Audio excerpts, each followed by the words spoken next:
las calles de Medellín, un nombre provocaba más terror que el del propio Pablo Escobar. Un hombre que caminaba con dificultad debido a una pierna destrozada por balas, pero cuyo poder era absoluto. Tan absoluto que podía controlar incluso los índices de homicidios de la ciudad. Cuando él ordenaba paz, los asesinatos se reducían drásticamente. Cuando decidía guerra, los cuerpos aparecían por docenas. La prensa internacional lo llamó Donbernabilidad, un juego de palabras que definía cómo este hombre gobernaba Medellín con mano de hierro tras la caída de Escobar. Diego Fernando Murillo Bejarano, conocido como Don Berna o Adolfo Paz, no era simplemente el sucesor de Pablo Escobar. Era algo mucho más complejo. Un hombre que comenzó lavando carros para narcotraficantes se convirtió en guerrillero, luego en jefe de seguridad de los enemigos de Escobar, después en su cazador y finalmente en el heredero de su imperio criminal. Un hombre que construyó una red tan sofisticada que controlaba desde el microtráfico en las esquinas hasta las grandes exportaciones de sustancias ilegales a Estados Unidos. Pero lo más sorprendente de Don Berna no fue su ascenso meteórico en el mundo criminal. Lo verdaderamente impactante fue cómo transformó el modelo de negocio del crimen organizado en Colombia, creando un sistema de franquicias criminales que le permitió controlar cada aspecto ilegal de Medellín y expandirse por todo el país. Un sistema tan efectivo que incluso cuando estaba tras las rejas, su imperio seguía funcionando a la perfección. Esta es la historia de cómo un simple lavador de carros se convirtió en el capo más poderoso de Colombia después de Escobar, y cómo su traición cambió para siempre el panorama criminal del país. ¿Cómo puede un hombre controlar absolutamente todo el crimen de una ciudad? No hablamos de cualquier ciudad, sino de Medellín, la que fue considerada durante años la más violenta del mundo. Y no hablamos de cualquier control, sino de uno tan absoluto que nadie podía cometer un delito sin su autorización. Desde el robo de un celular hasta el envío de toneladas de sustancias ilegales a Estados Unidos, todo pasaba por la aprobación de Don Berna. Este nivel de control parecía imposible incluso para Pablo Escobar en su apogeo.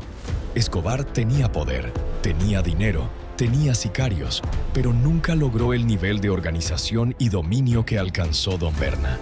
Mientras Escobar generaba caos y violencia indiscriminada, Don Berna creó un sistema ordenado, casi empresarial, donde cada criminal tenía su lugar y sus reglas. ¿Cómo lo consiguió? ¿Qué estrategia utilizó que ni siquiera el narcotraficante más famoso de la historia pudo implementar? La respuesta a este misterio se encuentra en un fenómeno poco estudiado: la fusión perfecta entre paramilitarismo, narcotráfico y bandas urbanas bajo un solo mando. Don Berna no solo heredó las rutas y contactos de Escobar, creó algo completamente nuevo: la Oficina de Envigado, una entidad que funcionaba como una corporación del crimen con sucursales en todo el país. Pero hay un misterio aún mayor. ¿Por qué un hombre que comenzó su carrera criminal en la guerrilla izquierdista terminó convirtiéndose en uno de los líderes paramilitares más importantes de Colombia? ¿Qué provocó este cambio radical de ideología? ¿O acaso nunca hubo ideología, sino puro pragmatismo criminal? El enigma se complica cuando analizamos el papel crucial que jugó Don Berna en la caída de Pablo Escobar. Como miembro fundador de los Pepes, perseguidos por Pablo Escobar, Don Berna colaboró estrechamente con las autoridades para dar caza al capo. ¿Lo hizo por venganza personal tras el asesinato de sus jefes, los hermanos Galeano? ¿O fue una estrategia calculada para eliminar al único obstáculo que le impedía tomar el control del narcotráfico en Medellín? Las preguntas se multiplican cuando examinamos su relación con Carlos Castaño, el líder máximo de las Autodefensas Unidas de Colombia, AUC. Ambos fueron aliados en la cacería de Escobar, pero años después, cuando Don Berna ya controlaba Medellín, Castaño ordenó el asesinato de varios miembros de La Terraza, el grupo de sicarios de Don Berna. ¿Por qué atacar a los hombres de su aliado? ¿Qué provocó esta ruptura entre dos de los criminales más poderosos de Colombia? Quizás el aspecto más intrigante de Don Berna fue su capacidad para moverse entre mundos aparentemente incompatibles. Por un lado, era un despiadado narcotraficante y paramilitar responsable de innumerables homicidios. Por otro, se presentaba como un pacificador que redujo los índices de violencia en Medellín y como un líder social durante su desmovilización como paramilitar. ¿Cómo logró mantener esta doble identidad? ¿Cómo consiguió que muchos en Medellín lo vieran como un benefactor mientras otros lo consideraban un monstruo? El caso de Don Berna plantea preguntas fundamentales sobre el poder, el crimen organizado y la naturaleza misma del control territorial en Colombia. Su historia revela las complejas interconexiones entre política, narcotráfico y paramilitarismo que han definido décadas de conflicto en el país. Pero quizás el mayor misterio de todos sea cómo este hombre, que llegó a controlar un imperio criminal más sofisticado y extenso que el del propio Escobar, terminó extraditado a Estados Unidos en 2008, condenado a 31 años de prisión. ¿Cómo cayó alguien con tanto poder? ¿Fue traicionado? ¿O simplemente el sistema que creó era demasiado complejo para sostenerse indefinidamente? Para entender a Don Berna, debemos sumergirnos en el turbulento contexto de la Colombia de los años 90 y 2000. Un país devastado por décadas de conflicto armado, narcotráfico y corrupción. Un país donde las líneas entre criminales, paramilitares, guerrilleros y fuerzas del Estado a menudo se desdibujaban hasta volverse irreconocibles. Un país donde un hombre con suficiente astucia y determinación podía ascender desde lo más bajo hasta convertirse en el amo y señor del submundo criminal. Pero había algo que nadie sabía sobre Don Berna, un secreto que cambiaría todo lo que pensábamos entender sobre el narcotráfico en Colombia después de Escobar. Para comprender el ascenso de Don Berna, debemos retroceder a la Colombia de los años 80 y principios de los 90. Un país sumido en una espiral de violencia sin precedentes. Pablo Escobar y el cartel de Medellín habían declarado la guerra al Estado colombiano. Las bombas estallaban en centros comerciales, edificios gubernamentales y aviones comerciales. Los asesinatos de políticos, jueces y periodistas eran cotidianos. Colombia vivía sus años más oscuros. En este contexto turbulento, Diego Fernando Murillo Bejarano nació el 23 de febrero de 1961 en Tuluá, Valle del Cauca. Sus primeros pasos en el mundo criminal fueron modestos, muy lejos del poder que llegaría a acumular. Comenzó militando en el Ejército Popular de Liberación, EPL, una pequeña guerrilla de ideología marxista-leninista.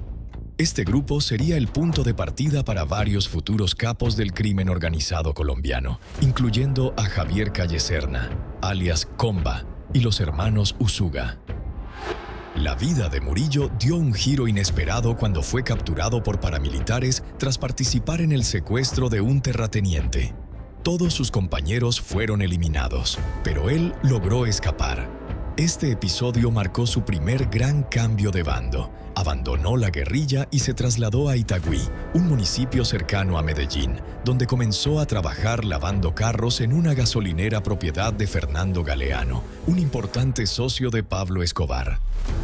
Galeano quedó impresionado por la inteligencia y lealtad de Murillo, y pronto lo ascendió a jefe de seguridad. Para ese entonces, Escobar había construido el imperio criminal más grande de la historia.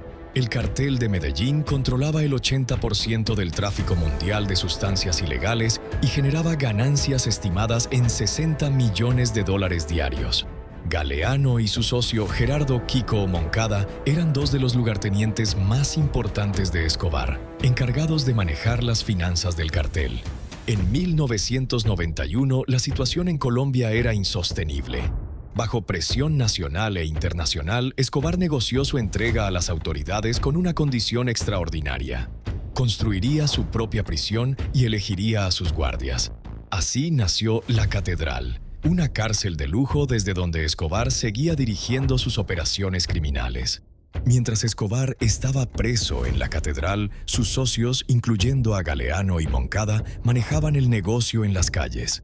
Sin embargo, la paranoia comenzó a apoderarse de Escobar. Sospechaba que sus lugartenientes le estaban robando. En julio de 1992, sus hombres encontraron $23 millones escondidos en una propiedad de Galeano. Escobar, furioso, autorizó que el dinero fuera robado y convocó a Galeano y Moncada a una reunión en la catedral. Lo que siguió fue una de las traiciones más notorias en la historia del crimen organizado. Escobar torturó y asesinó a Galeano y Moncada dentro de la catedral. Don Berna, que era el jefe de seguridad de Galeano, debía haber asistido a esa reunión, pero por alguna razón no lo hizo. Este afortunado contratiempo le salvó la vida. La noticia del asesinato de Galeano y Moncada causó conmoción incluso dentro del mundo criminal. Muchos vieron esto como una traición imperdonable de Escobar hacia sus propios socios. Este acto, junto con el aumento de los impuestos que Escobar exigía a los miembros del cartel, de $200,000 mensuales a casi $1 millón, desató una guerra interna en el cartel de Medellín. Tras el asesinato de su jefe, Don Berna juró venganza. Se alió con los hermanos Fidel y Carlos Castaño, líderes paramilitares que también tenían cuentas pendientes con Escobar. Juntos formaron los Pepes, perseguidos por Pablo Escobar, un grupo dedicado exclusivamente a dar caza al capo. Los Pepes representaron una alianza sin precedentes entre criminales rivales de Escobar, paramilitares, el cartel de Cali y, según numerosos informes, sectores de la fuerza pública colombiana y agencias estadounidenses como la DEA. Su estrategia era simple pero efectiva: atacar las propiedades, negocios y, sobre todo, a los familiares y colaboradores cercanos de Escobar. Mientras tanto, Escobar había escapado de la catedral el 22 de julio de 1992, cuando las autoridades intentaron trasladarlo a una prisión más segura. Comenzó así la mayor cacería humana en la historia de Colombia. Durante 17 meses, Escobar estuvo prófugo, moviéndose constantemente entre escondites mientras los Pepes y las autoridades estrechaban el cerco. Don Berna, con su conocimiento interno del funcionamiento del cartel de Medellín, fue una pieza clave en esta cacería. Su experiencia como jefe de seguridad de Galeano le había dado acceso a información privilegiada sobre las propiedades, contactos y métodos de Escobar. Esta información resultó invaluable para los Pepes y, por extensión, para las autoridades. El 2 de diciembre de 1993, Pablo Escobar fue abatido en un tejado de Medellín. Su muerte marcó el fin de una era, pero también el comienzo de otra. El vacío de poder dejado por Escobar sería rápidamente ocupado por sus antiguos enemigos, y Don Berna estaba perfectamente posicionado para tomar el control. La caída de Escobar provocó una reconfiguración del mapa criminal en Colombia. El cartel de Medellín se fragmentó en múltiples organizaciones más pequeñas, mientras que el cartel de Cali, liderado por los hermanos Rodríguez Orejuela, se convirtió brevemente en la organización de narcotráfico dominante en el país. Sin embargo, en los barrios de Medellín, una nueva estructura criminal comenzaba a tomar forma bajo el liderazgo de Don Berna, la infame Oficina de Envigado. Con la muerte de Escobar, Don Berna no solo había vengado a su antiguo jefe Fernando Galeano, sino que también había eliminado al único obstáculo que le impedía tomar el control del submundo criminal de Medellín. El tablero estaba preparado para su ascenso al poder. Tras la muerte de Pablo Escobar, Medellín quedó sumida en un caos criminal. Múltiples facciones luchaban por el control del lucrativo negocio del narcotráfico y los territorios que antes pertenecían al cartel de Medellín. En medio de este vacío de poder, Don Berna vio una oportunidad única para consolidarse como el nuevo jefe criminal de la ciudad. A diferencia de Escobar, quien había construido su imperio a través del terror indiscriminado y el enfrentamiento directo con el Estado, Don Berna adoptó un enfoque más sofisticado y discreto. Comprendió que el modelo de Escobar era insostenible a largo plazo y que la verdadera clave del poder no estaba en la confrontación abierta, sino en el control territorial y la infiltración de las estructuras legales. El primer paso en su ascenso fue tomar el control de La Terraza, un temible grupo de sicarios que había trabajado para Escobar. Bajo el liderazgo de Don Berna, La Terraza se convirtió en su brazo armado, ejecutando operaciones que iban desde eliminaciones selectivas hasta espectaculares robos, como el asalto a la transportadora de valores Brinks en Bucaramanga, donde sustrajeron 13.000 millones de pesos. Simultáneamente, Don Berna comenzó a consolidar su control sobre la Oficina de Envigado. una estructura criminal que originalmente había sido creada por Escobar para coordinar asesinatos y cobrar deudas. Bajo la dirección de Don Berna, la oficina evolucionó hasta convertirse en una entidad mucho más compleja, una especie de holding criminal que controlaba y regulaba todas las actividades ilícitas en Medellín. El modelo de negocio que implementó Don Berna era revolucionario en el contexto del crimen organizado colombiano. En lugar de intentar monopolizar directamente todas las actividades criminales, estableció un sistema de franquicias, donde permitía que diferentes bandas y combos operaran en territorios específicos, siempre y cuando le pagaran un porcentaje de sus ganancias, establecido en un no negociable 40%, y respetaran ciertas reglas básicas. Este sistema le permitió extender su influencia sin necesidad de una estructura centralizada y visible que pudiera ser fácilmente atacada por las autoridades. Para 1995, apenas 2 años después de la muerte de Escobar, Don Berna ya controlaba prácticamente todas las actividades criminales en Medellín. Desde el microtráfico de sustancias ilegales hasta la extorsión, pasando por el sicariato y el lavado de activos. Su poder era tal que ningún delito significativo podía cometerse en la ciudad sin su autorización. Incluso las transacciones legales, como compraventas de propiedades o negocios, debían llevar la patente de la oficina de Envigado, una especie de sello de aprobación que garantizaba que la transacción estaba autorizada por Don Berna.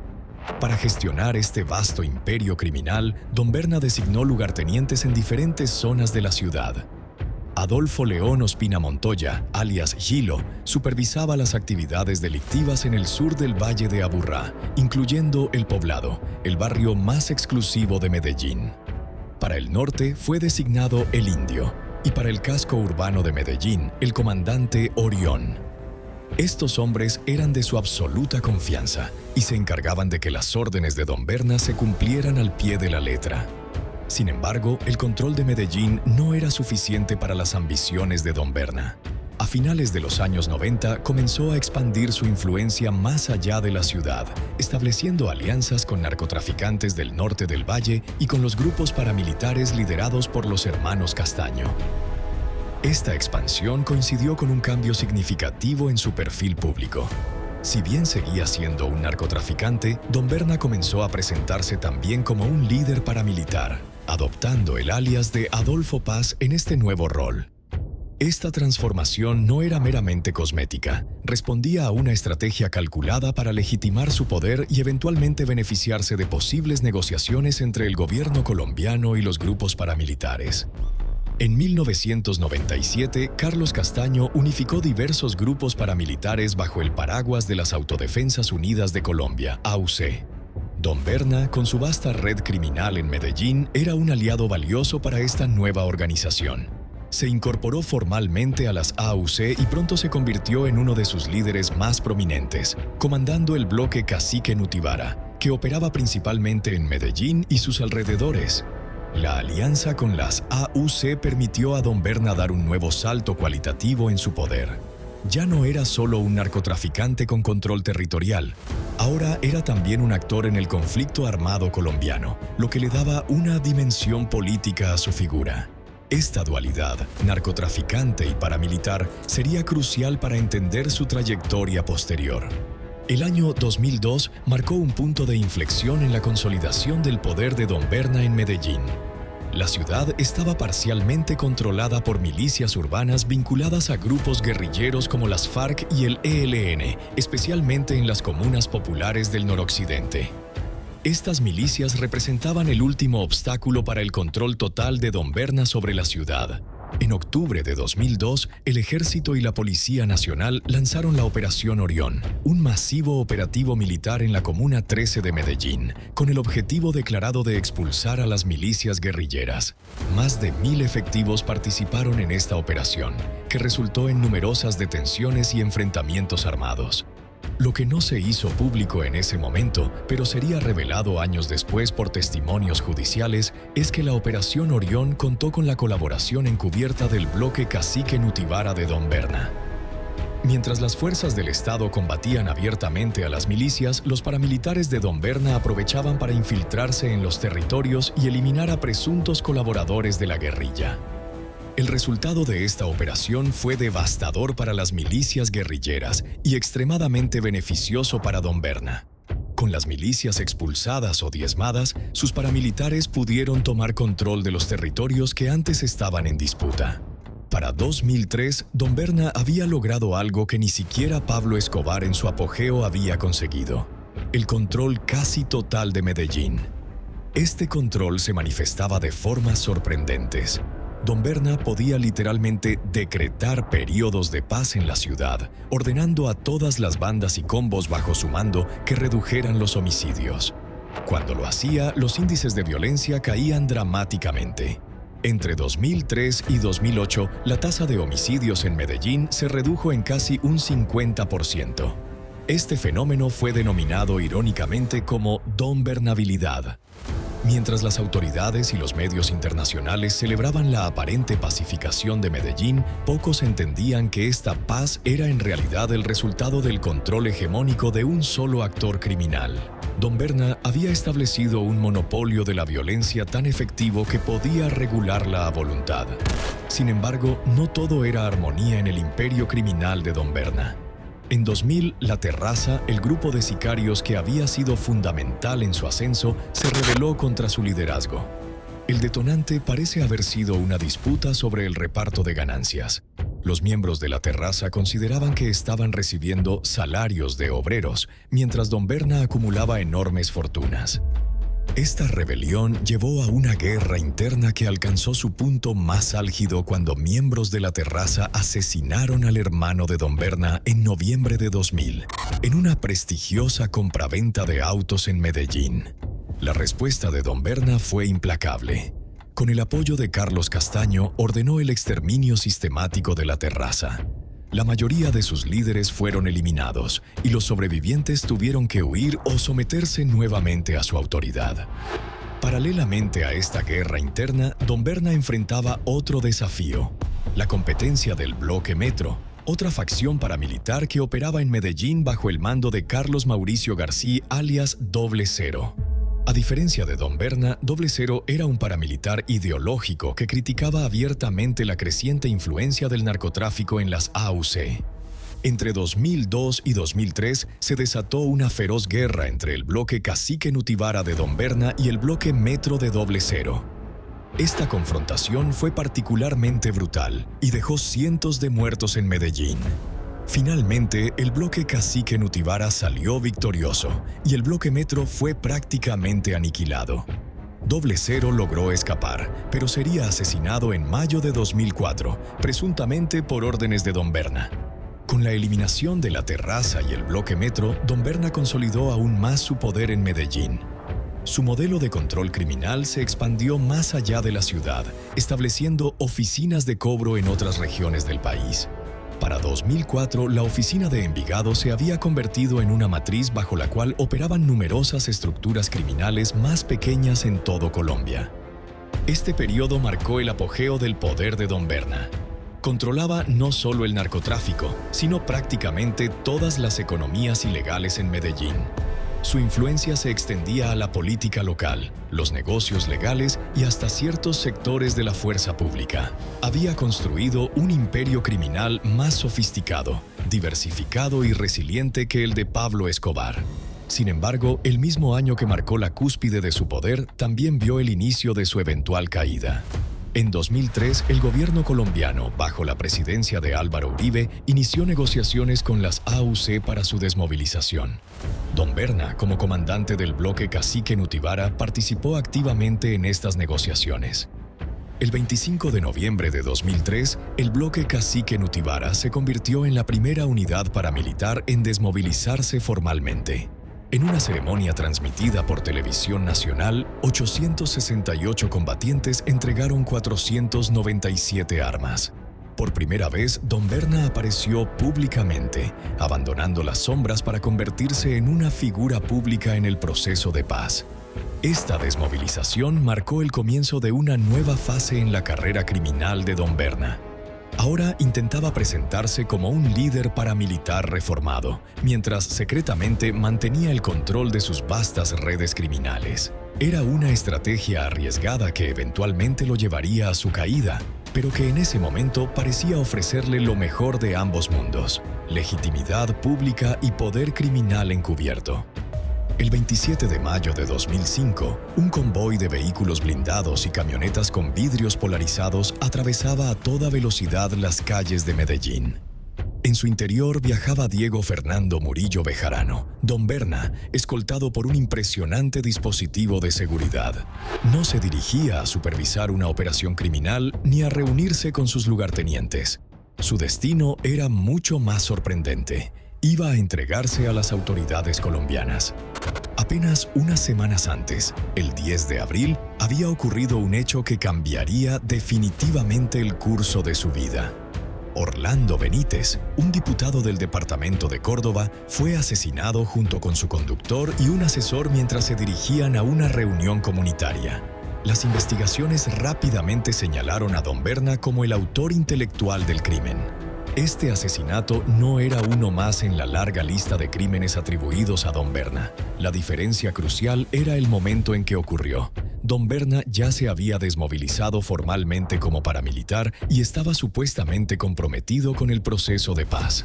El homicidio de Benítez representaba una flagrante violación de los acuerdos con el gobierno y ponía en riesgo todo el proceso de desmovilización de las AUC.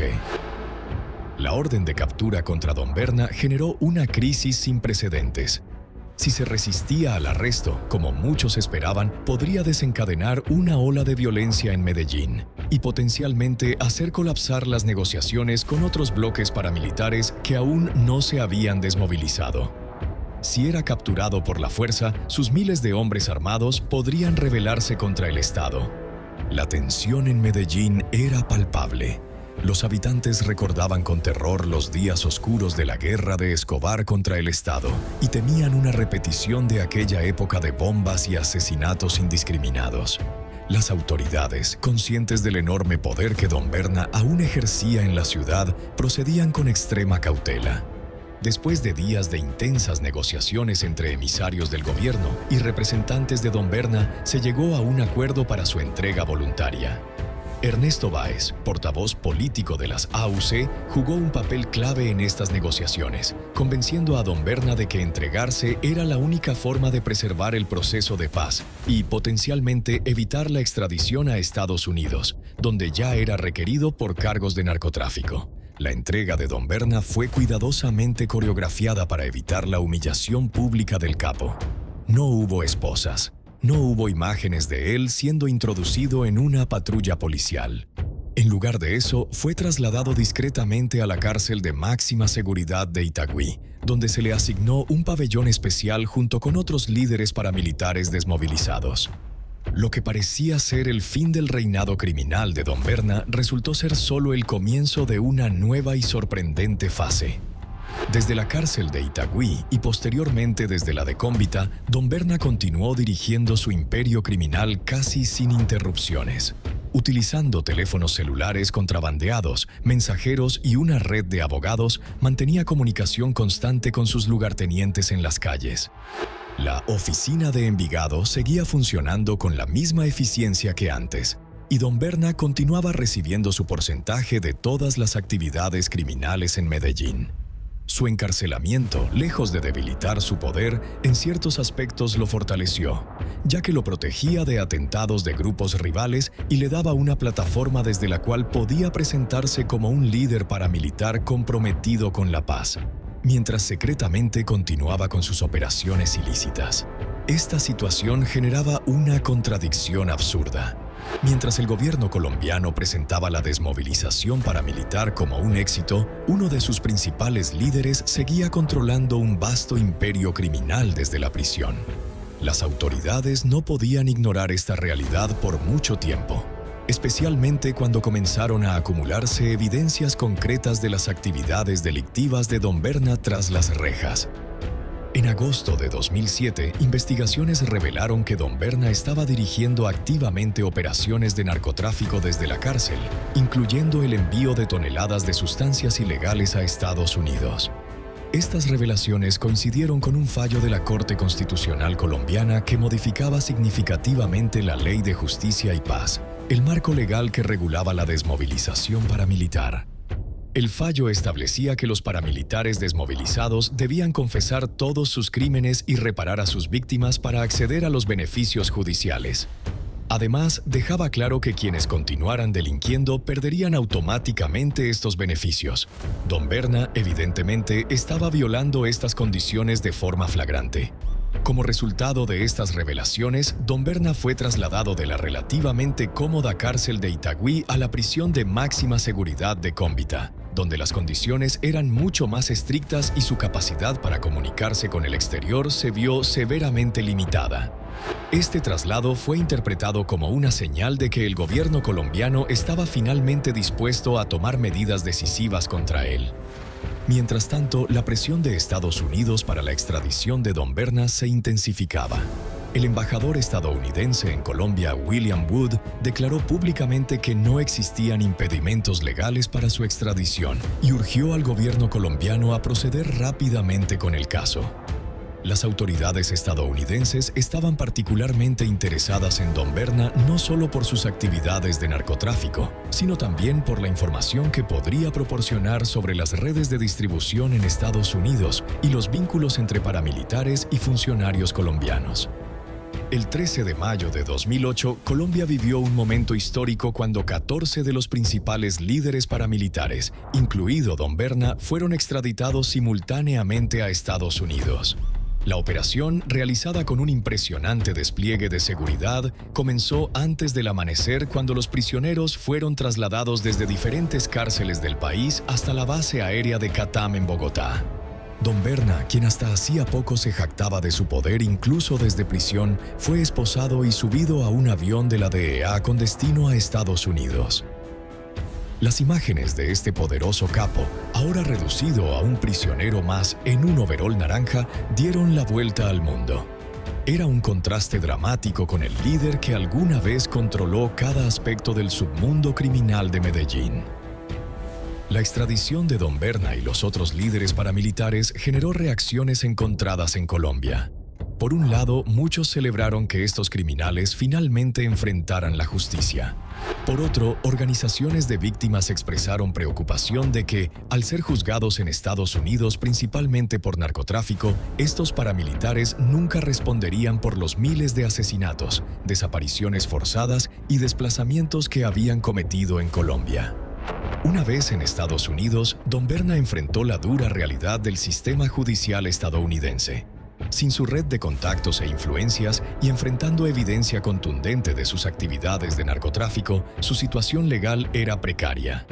En junio de 2008, apenas un mes después de su extradición, Don Berna se declaró culpable en el Tribunal del Distrito Sur de Nueva York de conspirar para importar toneladas de sustancias ilegales a Estados Unidos. Esta declaración de culpabilidad fue un intento de obtener una reducción en su sentencia a cambio de cooperar con las autoridades estadounidenses. Don Berna comenzó a proporcionar información sobre sus operaciones de narcotráfico y, lo que es más importante, sobre la participación de funcionarios colombianos en actividades criminales. En una carta dirigida a la Corte Suprema de Justicia de Colombia en septiembre de 2009, Don Berna afirmó que tenía información crucial sobre la colaboración entre paramilitares y autoridades colombianas, incluyendo detalles sobre la Operación Orión y la participación de altos mandos militares en actividades paramilitares.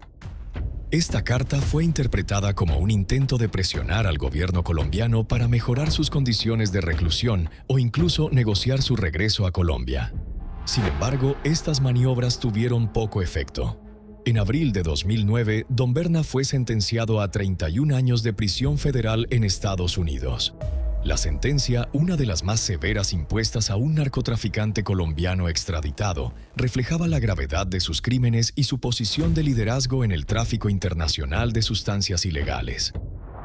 Con Don Berna tras las rejas en Estados Unidos, su imperio criminal en Colombia comenzó a desmoronarse. La oficina de Envigado, sin su liderazgo unificador, se fragmentó en múltiples facciones que comenzaron a luchar entre sí por el control de los territorios y negocios ilícitos. Esta guerra interna provocó un aumento dramático en los homicidios en Medellín, poniendo fin a la era de Don Bernabilidad.